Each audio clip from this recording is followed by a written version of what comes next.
12/9/2022 की मुरली है।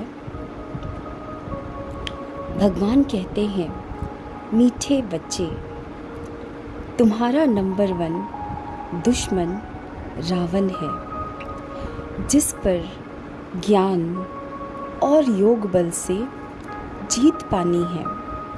तमो प्रधान से सतो प्रधान जरूर बनना है। प्रश्न, महीन ते महीन और गुह्य बात कौन सी है जो तुम बच्चों ने अभी समझी है? उत्तर, सबसे महीन से महीन बात है कि यह बेहद का drama second by second shoot होता जाता है, फिर 5000 वर्ष बाद वही रिपीट होगा। जो कुछ होता है कल पहले भी हुआ था, ड्रामा अनुसार होता है। इसमें मूंझने की बात नहीं है। जो कुछ होता है nothing new. Second by second drama की रील फिरती रहती है। पुराना मिटता जाता, नया भरता जाता है। हम पार्ट बजाते जाते हैं, फिर वही शूट होता जाता है। ऐसी गुह्य बातें और कोई समझ न सके। गीत है ओम नमः शिवाय।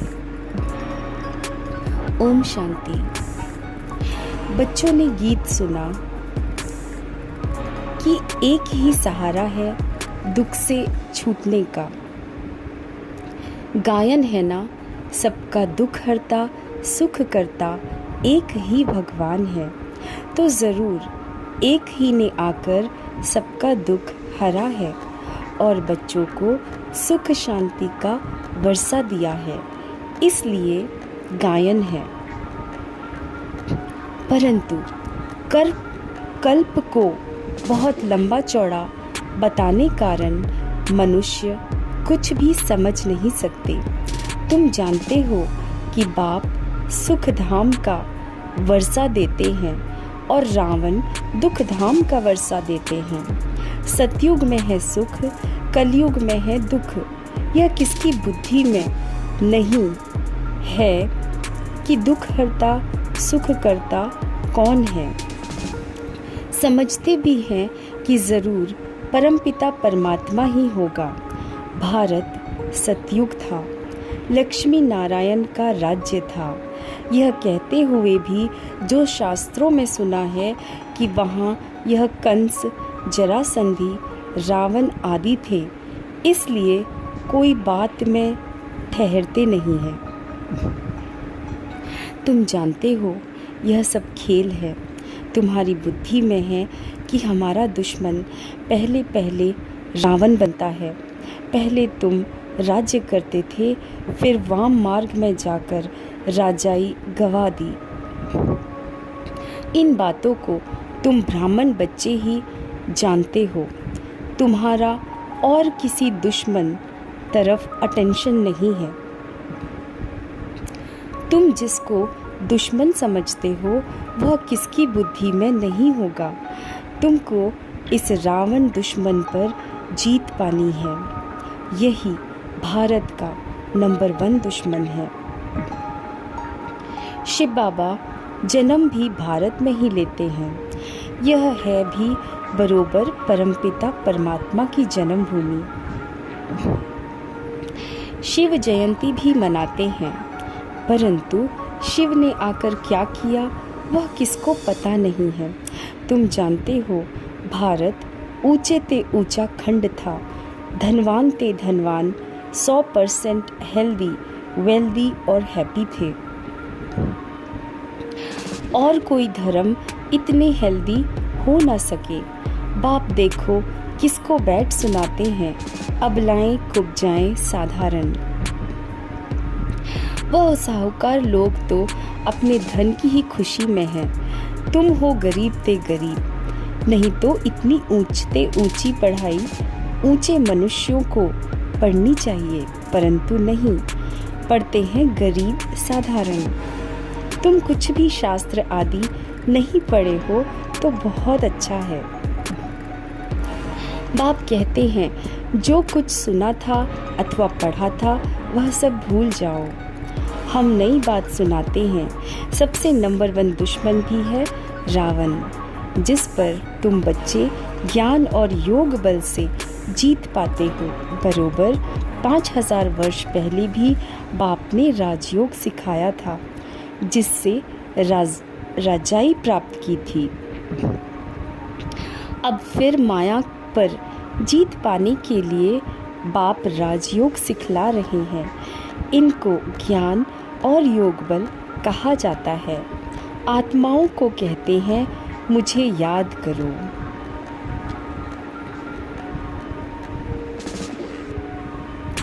भगवान तो है ही निराकार, उनको राजयोग सिखाने जरूर आना पड़े। ब्रह्मा भी बूढ़ा है, बहुत जन्मों के अंत के जन्म में है। भारत में गीता आदि सुनाने वाले तो ढेर हैं, परंतु यह तुमको कोई नहीं कहेंगे कि विकारों रूपी रावण पर तुम्हें जीत पानी है। माँ में कम याद करो। यह भी कोई नहीं कह सकते। यह तो बाप ही आकर आत्माओं को कहते हैं आत्म अभिमानी बनो। जितना बनेंगे उतना बाप को याद कर सकेंगे, उतना तमो प्रधान से सतो प्रधान बनेंगे। तुम जानते हो हम सतो प्रधान देवी देवता थे, अब हम आसुरी बने हैं। 84 जन्म पूरे हुए हैं, अब यह है अंतिम जन्म।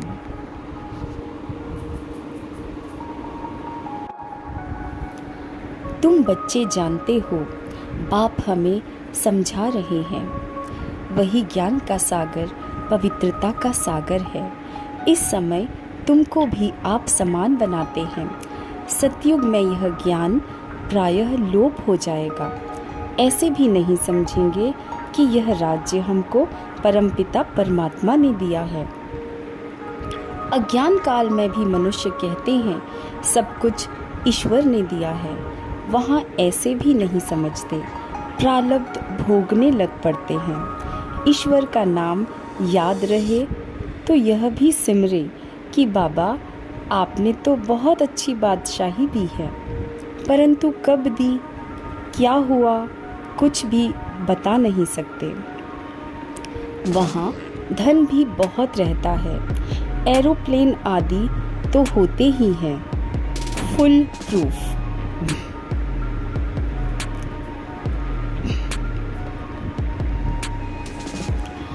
अब तुम बच्चे किस धुन में हो, दुनिया किस धुन में है, यह भी तुम जानते हो। उन्हों का है बाहुबल, तुम्हारा है योग बल, जिससे दुश्मन पर तुम जीत पाते हो। यह राजयोग सिवाय बाप के कोई सिखला ना सके।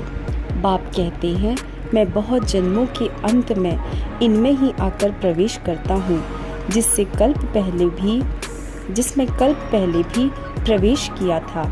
इनका नाम ब्रह्मा था। तुम सब बच्चों के नाम भी आए थे ना, कितने फर्स्ट क्लास नाम रखे थे। बाबा तो इतने नाम भी याद नहीं कर सकते। तो देखो दुनिया में कितना हंगामा मचाते रहते हैं। तुमको यहाँ शांति में बैठ बाप को याद करना है। यह है मोस्ट बिलीवेड माता पिता जो कहते हैं बच्चे इस काम पर पहले तुम जीत पहनो।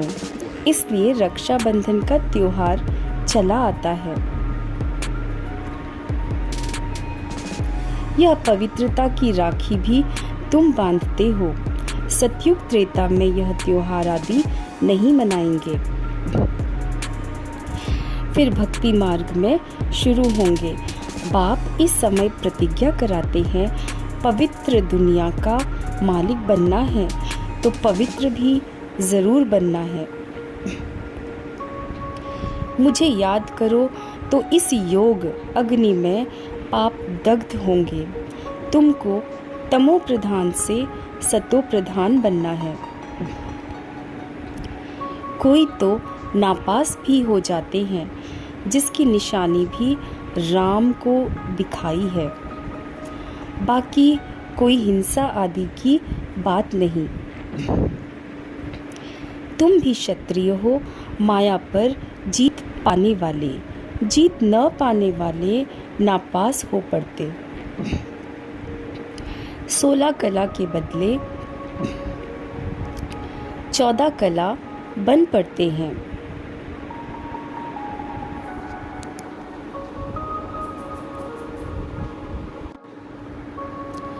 कोई सतो प्रधान, कोई फिर रजो भी बनते हैं। वैसे फिर राजधानी में भी नंबरवार पद होगा। जो ब्रह्मा कुमार कुमारी कहलाते हैं वही वर्षे के हकदार बनते हैं। फिर इसमें जो पुरुषार्थ करेंगे और कराएंगे। बहुतों को आप समान बनाने की सर्विस की है। तुमको इस अंतिम जन्म में ही तमो प्रधान से सतो प्रधान बनना है। यह है रूहानी भट्टी। वह जो कराची में तुम्हारी भट्टी बनी वह और बात थी। यह योग की भट्टी और है। यह है योग पल की भट्टी, जिसमें किचड़ा सब निकल जाता है। वहाँ तो तुम अपनी भट्टी में थे, कोई से मिलना नहीं होता था। यह है योग की भट्टी। अपने लिए मेहनत करनी होती है। आत्मा ही समझती है, आत्मा ही ज्ञान सुनती है ऑर्गन्स द्वारा। आत्मा ही संस्कार ले जाती है। जैसे बाबा लड़ाई वालों का मिसाल देते हैं, संस्कार ले जाते हैं ना। दूसरे जन्म में फिर लड़ाई में ही चले जाते हैं। वैसे तुम बच्चे भी संस्कार ले जाते हो। वह जिस्मानी मिलिट्री में चले जाते हैं। तुम्हारे में से भी कोई शरीर छोड़ते हैं तो इस रूहानी मिलिट्री में आ जाते हैं। कर्मों का हिसाब किताब बीच में चुकतू करने जाते हैं। ऐसे बहुत होंगे। एक एक के लिए बाप से थोड़े ही पूछना है। बाप कहेंगे इससे तुम्हारा क्या फायदा है। तुम अपने धंधे में रहो, पापों को भस्म करने का ख्याल करो। यह भोग आदि जो लगाते हैं यह भी ड्रामा में है, जो सेकंड बाय सेकंड होता है। ड्रामा शूट होता जाता है, फिर 5000 वर्ष बाद वही रिपीट होगा जो कुछ होता है। कल्प पहले भी हुआ था। ड्रामा अनुसार होता है, इसमें मूंझने की बात ही नहीं। जो कुछ होता है nothing new. Second by second drama की रील फिरती रहती है। पुराना मिटता जाता, नया भरता जाता। हम पार्ट बजाते जाते हैं, वही फिर शूट होता जाता है। यह महीन बातें कोई शास्त्रों में नहीं है। तुम बच्चों को पहले पहले यह निश्चय करना है कि बाप स्वर्ग की स्थापना करने वाला है। बरोबर भारत को बाप से स्वर्ग का वर्षा मिला था, फिर कैसे गवाया यह समझाना पड़े। हार जीत का खेल है, माया ते हारे हार है। मनुष्य माया धन को समझ लेते हैं। वास्तव में माया 5 विकारों को कहा जाता है। कोई के पास धन होगा तो कहेंगे इनके पास माया बहुत है। यह भी किसको पता नहीं है। अब कहाँ प्रकृति कहाँ माया, अलग अलग अर्थ है।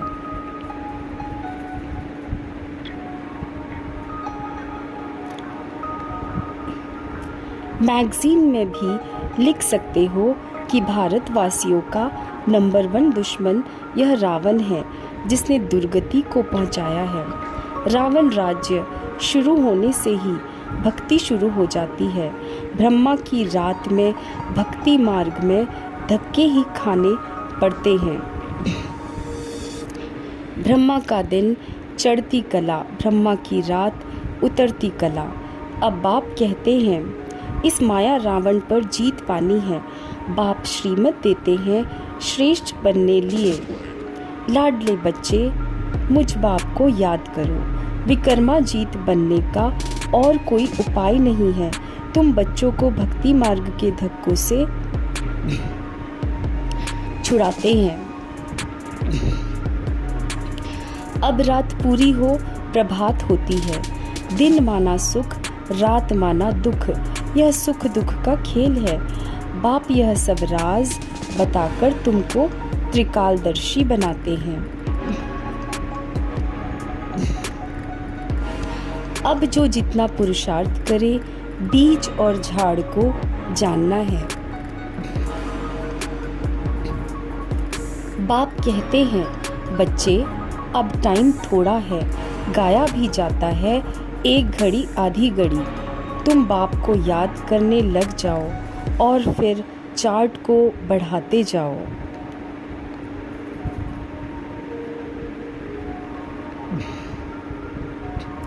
देखना है कि हम श्रीमत पर बाबा को कितना याद करते हैं। बाप तो है सिखलाने वाला, पुरुषार्थ हमको करना है। बाप तो है पुरुषार्थ कराने वाला। बाप का तो लव है ही। बच्चे बच्चे कहते रहते हैं, उनके तो सब आत्माएं बच्चे ही ठहरे। फिर ब्रह्मा कुमार कुमारी भाई बहन हो गए। वर्षा तो दादे से मिलता है। ईश्वरीय औलाद फिर प्रजापिता ब्रह्मा मुख द्वारा तुम ब्राह्मण बने हो। फिर देवता वर्ण में जाएंगे। क्लियर है ना? आत्मा समझती है शिव बाबा हमारा बाप है। मैं स्टार हूँ तो हमारा बाप भी स्टार ही होगा। आत्मा कोई छोटी बड़ी नहीं होती है। बाबा भी स्टार है, परंतु वह सुप्रीम है। हम बच्चे उनको फादर कहते हैं। इतनी छोटी सी आत्मा में सारा ज्ञान है। बाकी ऐसे नहीं, ईश्वर में कोई ऐसी शक्ति है जो दीवार तोड़ देंगे।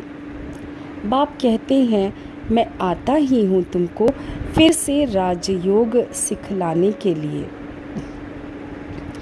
बाप बच्चों का ओबीडियंट है। लौकिक में भी बाप बच्चों पर बलि चढ़ते हैं ना, तो बड़ा कौन हुआ? बाप व बच्चे।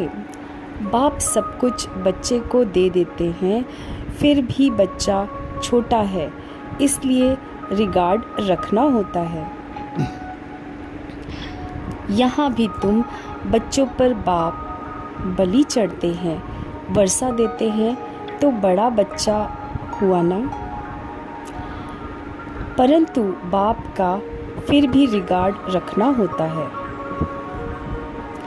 बाप के आगे पहले बच्चों को बलि चढ़ना है, तब बाप 21 बार बलि चढ़ेंगे। भक्ति मार्ग में भी ईश्वर अर्थ कुछ ना कुछ देते हैं, उनकी एवज में फिर बाबा दे देते हैं। यहाँ तो है ही फिर बेहद की बात। कहते भी हैं आप जब आएंगे तुम पर बलिहार जाएंगे। अभी वह समय आ गया है, इसलिए बाबा यह प्रश्न पूछते हैं तुमको कितने बच्चे हैं? फिर ख्याल में आता है तो एक शिव बाबा भी बालक है। अब बताओ तुम्हारा कल्याण कौन सा बालक करेगा? शिव बाबा तो उनको वारिस बनाना चाहिए ना। यह समय ऐसा आ रहा है जो कोई किसका क्रियाकर्म करने वाला ही नहीं रहेगा। इसलिए बाप कहते हैं देह सहित सब कुछ त्याग, ट्रस्टी हो, श्रीमत पर चलते जाओ। डायरेक्शन देते रहेंगे, तुम्हारी सेवा करते हैं, तुमको स्वर्ग का मालिक बनाने। हम तो निष्कामी हैं, सर्व का सदगति दाता। एक बाप ही आदमी है ना, वह एवर पावन है। बाप कहते हैं, बच्चे मददगार बनो। हमारा मददगार गोया अपना मददगार बनते हो। अच्छा, मीठे मीठे सीखे लदे बच्चों प्रति माता पिता बाप दादा का याद प्यार और गुड मॉर्निंग। रूहानी बाप की रूहानी बच्चों को नमस्ते। धारणा के लिए मुख्य सार, सदा अपनी धुन में रहना है। अपने पापों को भस्म करने का ख्याल करना है। दूसरी बातों के प्रश्नों में नहीं जाना है। अपने संस्कारों को परिवर्तन करने के लिए योग की भट्टी में रहना है। दूसरा है, देह सहित सब कुछ त्याग। पूरा ट्रस्टी हो, श्रीमत पर चलना है। बाप का पूरा रिगार्ड रखना है। मददगार बनना है। वरदान है, मेरेपन के अधिकार को समाप्त कर क्रोध व अभिमान पर विजयी बनने वाले कर्म बंधन मुक्त भव। जहाँ मेरेपन का अधिकार रखते हो कि ये क्यों किया, यह मेरी है या मेरा है, तो क्रोध, अभिमान या मोह आता है। लेकिन यह सेवा के साथी है, न कि मेरे का अधिकार है। जब मेरा नहीं तो क्रोध मोह का कर्म बंधन भी नहीं। तो कर्म बंधनों से मुक्त होने के लिए एक बाप को अपना संसार बना लो। एक बाप दूसरा न कोई। एक बाप ही संसार बन गया तो कोई आकर्षण नहीं। कोई कमज़ोर संस्कारों का भी बंधन नहीं। सब मेरा मेरा एक मेरे बाप में समा जाता है। स्लोगन है, मास्टर सर्वशक्तिमान वह है जो समय प्रमाण हर गुण हर शक्ति को कार्य में लगाए।